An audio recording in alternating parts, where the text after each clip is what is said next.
ओम नमः शिवाय। हर हर महादेव। एकादशी भगवान विष्णु जी और माता लक्ष्मी जी का अति प्रिय दिन होता है और इस दिन सभी भक्त भगवान विष्णु जी और माता लक्ष्मी जी को प्रसन्न करने के लिए व्रत उपवास रखते हैं। भगवान विष्णु जी की प्रिय तुलसी जी का उपाय करते हैं, पीपल पूजा करते हैं और साल 2023 की अंतिम बड़ी एकादशी 22 दिसंबर को आ रही है और इस दिन आप भगवान विष्णु और माता लक्ष्मी जी से जुड़े उपाय करके अपने जीवन में सुख समृद्धि का वास कर सकते हैं, अपने जीवन के कष्टों को दूर कर सकते हैं। अगर धन दौलत की कमी है तो माता लक्ष्मी जी का आशीर्वाद प्राप्त कर सकते हैं। इसीलिए सभी भक्त व्रत करते हैं और व्रत पूरे विधि विधान के साथ करते हैं, जिससे माता लक्ष्मी जी और भगवान विष्णु जी का भक्तों को आशीर्वाद प्राप्त होता है। लेकिन इस साल की अंतिम एकादशी के दिन तुलसी जी से जुड़ी ये 5 गलतियां करने से बचना चाहिए, अन्यथा व्रत का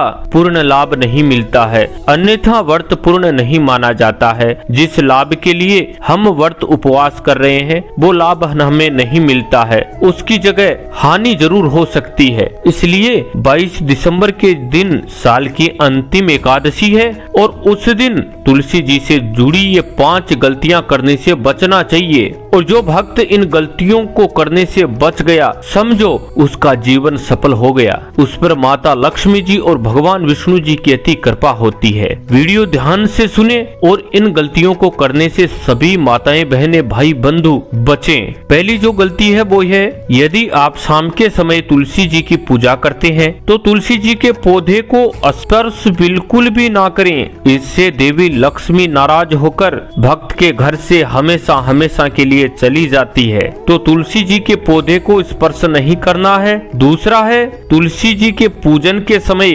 महिलाओं को, माताओं बहनों को अपने केस खुले नहीं रखने चाहिए। ध्यान रखें, तुलसी जी की पूजा के समय अपने केसों को बांध कर रखें, अन्यथा भगवान विष्णु जी और माता लक्ष्मी जी के क्रोध का सामना करना पड़ सकता है। यदि आप पूजा के लिए तुलसी जी के पत्ते तोड़ना चाहते हैं तो इन्हें नाखून से दबाकर झटके से नहीं तोड़ें। तुलसी जी के पत्तों को सरलता से, कोमलता के साथ तोड़ने चाहिए। ध्यान रखें, ऐसे पत्ते झटके से तोड़ने से देवी तुलसी जी को कष्ट होता है और देवी तुलसी जी को कष्ट होगा तो माता लक्ष्मी जी और भगवान विष्णु जी को भी कष्ट होगा। इसलिए अपने कोमल हाथों से सरलता से पत्तों को तोड़ना चाहिए। कुछ लोग तुलसी जी को चुनरी ओढ़ाने के बाद उसे बदलना भूल जाते हैं, जबकि यह ध्यान रखना चाहिए कि अन्य देवी देवताओं की तरह ही तुलसी जी के वस्त्रों को भी बदलना चाहिए। समय समय पर माता तुलसी के वस्त्र आप बदलते रहें, जिससे भगवान विष्णु जी और माता लक्ष्मी जी की कृपा आप पर बनी रहेगी। अगला है, तुलसी जी में जल अर्पित करने के बाद परिक्रमा अवश्य करें। ज्यादातर माताएं बहनें भाई बंधु जल अर्पित करते हैं नित्य प्रतिदिन,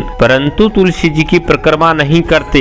तो तुलसी जी को जल अर्पण करने के बाद में परिक्रमा अवश्य करनी चाहिए और ये भी ध्यान रखें कि तुलसी जी की 3 परिक्रमा करें जो अति लाभदायक होती हैं। तुलसी जी को कभी भी एकादशी या रविवार के दिन जल अर्पित ना करें। कौन से दिन? ध्यान रखें, एकादशी का जब दिन हो और रविवार का जब दिन हो तो तुलसी जी में जल अर्पण नहीं करना चाहिए, क्योंकि रविवार और एकादशी के दिन देवी तुलसी जी का उपवास होता है और उपवास के समय अगर आप तुलसी जी में जल अर्पण करते हैं तो पाप के भागी बनते हैं, पाप लगता है, तुलसी जी का व्रत टूटता है और आपको पता है जब व्रत टूटता है तो पाप लगता है। इसलिए आप साल की अंतिम एकादशी के दिन और अन्य दिनों में भी तुलसी जी के इन नियमों को ध्यान में रखकर नित्य प्रतिदिन पूजा करेंगे तो आपको अवश्य ही माता लक्ष्मी जी और भगवान विष्णु जी का आशीर्वाद प्राप्त होगा। आपके जीवन में कभी कोई कष्ट नहीं आएगा, कभी धन की कमी नहीं आएगी। तो इन नियमों का आप ध्यान अवश्य रखें। आपसे निवेदन है, चैनल पर नए हैं तो चैनल को सब्सक्राइब करें, वीडियो को लाइक करें, कमेंट में जय श्री कृष्ण या हर हर महादेव लिखकर ज्यादा से ज्यादा शेयर करें। ओम नमः शिवाय। हर हर महादेव।